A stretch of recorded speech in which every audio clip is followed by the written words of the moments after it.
Morning, ladies and gentlemen. I'm going to build from wherever the previous speaker has already gone. We now come to the role of ranibizumab and anti-VEGF agents in patients of diabetic macular edema.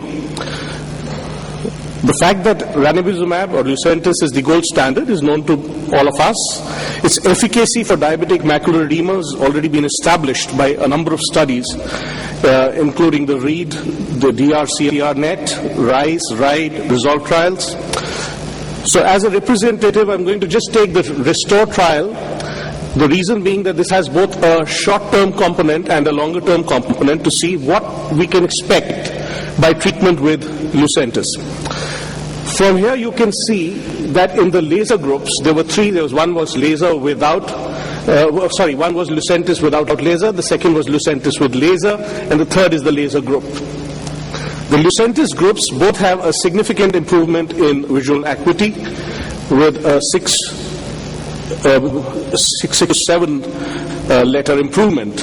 At 12 months, the mean thickness, the mean central retinal thickness decreases more or less equally in both the groups by 118 to 128 micron as compared to the laser group, which doesn't do as well.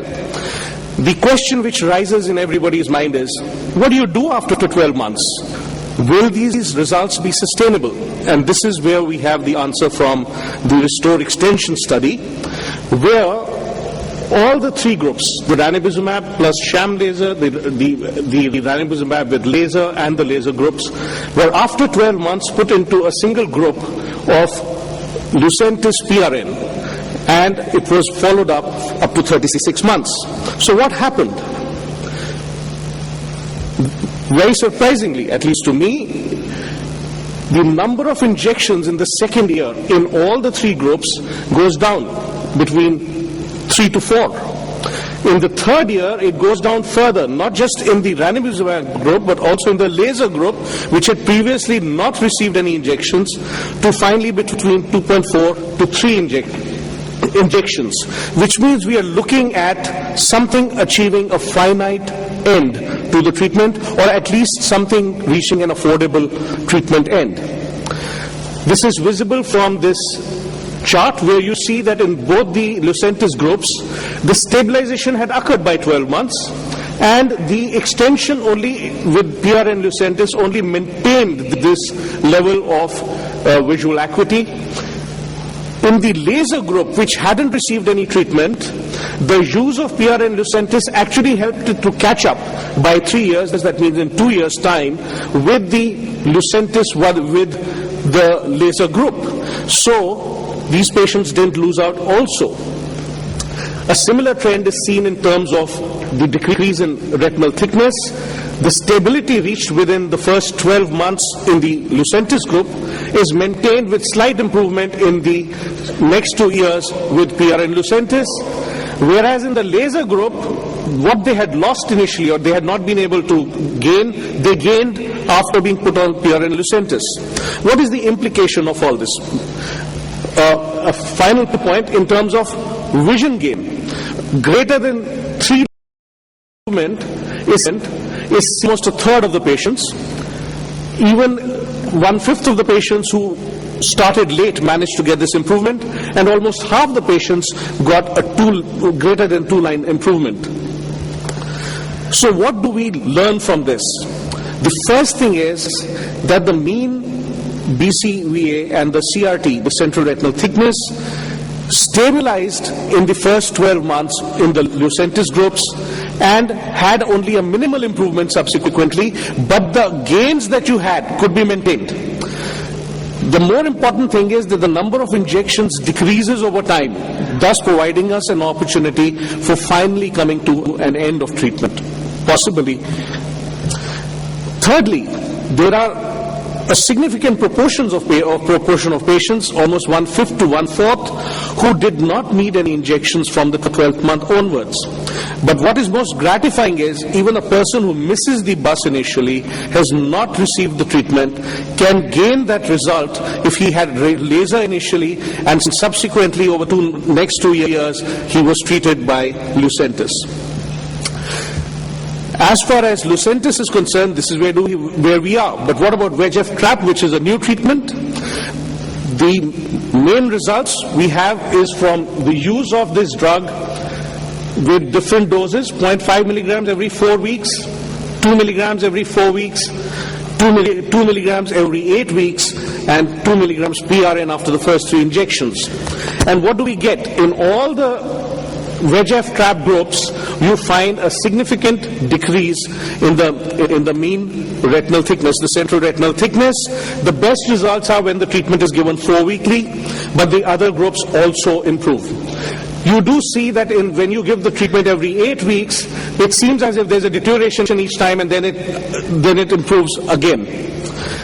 When you come to the visual acuity improvement, you see a similar pattern in the VEGF trap groups. The best results are in the 4 weekly injections, but the PRN approaches closely. The 8 weekly injections do not seem to be doing as well. So what do we have as far as treatment with the VEGF trap is concerned? What we see is that VEGF trap brought about an improvement of 3 lines in almost half the patients. The sawtooth kind of movement that you saw in the 8 weekly treatment suggests to us the need for individualizing this treatment timing. The fact that both the PRN group as well as the 2 monthly group had the same number of injections, which is 7 to 8 injections through 52 weeks, shows that this may be a better approach. However, we still don't have long-term results regarding this treatment. I just tried to do a kind of a trial. We don't have a head-to-head trial, so I tried to compare these 2 trials and see what kind of results do we have. Let's see what do we have in terms of if you see these 2 trials and you see their pre-op status, the pre-treatment status, the VEGF trap groups was a little worse. The visual acuity at baseline was 20 to 40 to 20 to 320, whereas here you had 20 to 32 by 20 by 160. Mean pre-treatment acuity was a little lower, and the thickness was also a little higher as compared to the ranibizumab group. But in terms of improvement, they didn't do bad.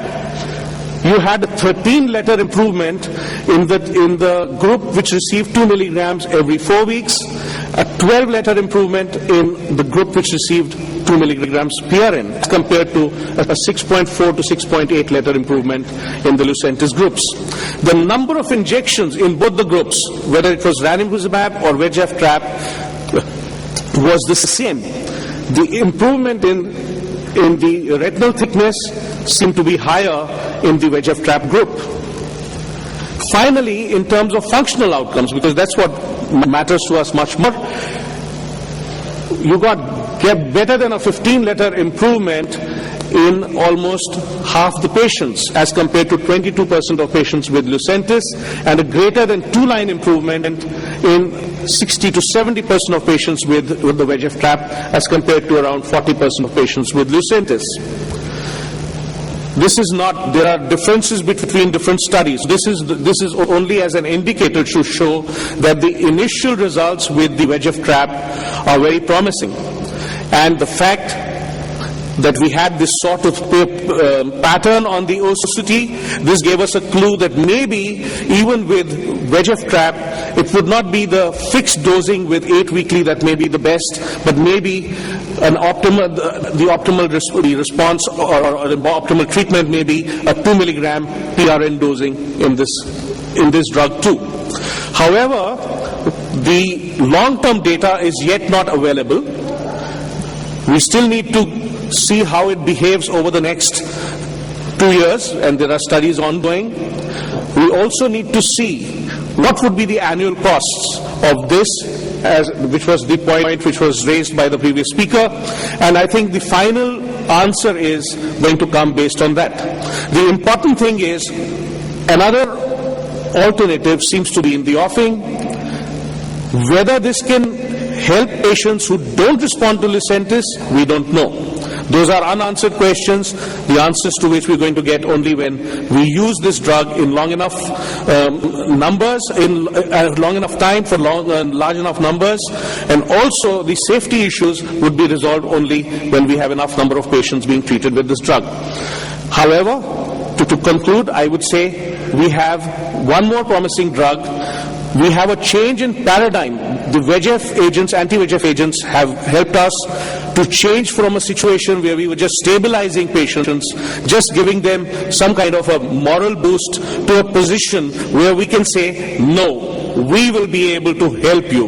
We will be able to help you save your vision. Thank you very much, ladies and gentlemen.